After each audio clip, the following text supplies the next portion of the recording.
بسم اللہ الرحمن الرحیم۔ السلام علیکم ورحمۃ اللہ وبرکاتہ۔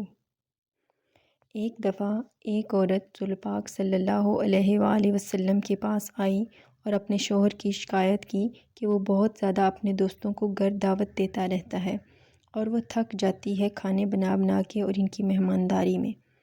رسول اللہ صلی اللہ علیہ وآلہ وسلم نے کوئی جواب نہیں دیا اور وہ عورت واپس چلی گئی۔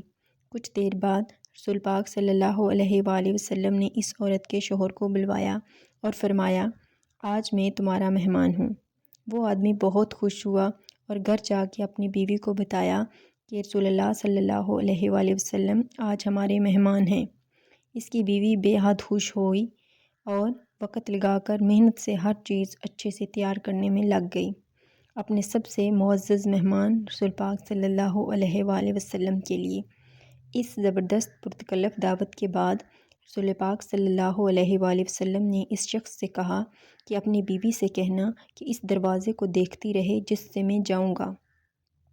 تو اس کی بیوی نے ایسا ہی کیا اور دیکھتی رہی کہ کس طرح رسول پاک صلی اللہ علیہ وآلہ وسلم کے گھر سے نکلتے ہی آپ کے پیچھے بہت سے حشرات، بچھو اور بہت سے ملک اشرات بھی گھر سے باہر نکل گئے اور یہ عجیب منظر دیکھ کر وہ بے ہوش ہو گئی۔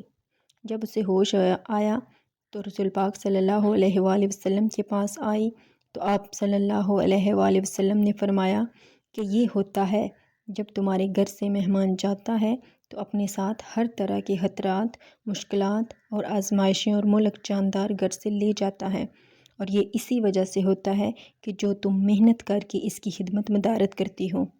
جس گھر میں مہمان آتے جاتے رہتے ہیں اللہ تعالیٰ اس گھر سے بے پناہ محبت کرتا ہے۔ اس گھر سے بہتر اور کیا ہو کہ جو ہر چھوٹے بڑے کے لیے کھلا رہے۔ ایسے گھر پر اللہ تعالیٰ کی رحمتیں اور بخششیں نازل ہوتی ہیں۔ رسول اللہ صلی اللہ علیہ وآلہ وسلم نے فرمایا، جب اللہ تعالیٰ کسی کا بھلا چاہتے ہیں تو اسے نوازتے ہیں۔ رسول پاک صلی اللہ علیہ وآلہ وسلم نے فرمایا، مہمان اپنا نصیب لے کر آتا ہے اور جاتے ہوئے گھر والوں کے گناہ اپنے ساتھ لے جاتا ہے۔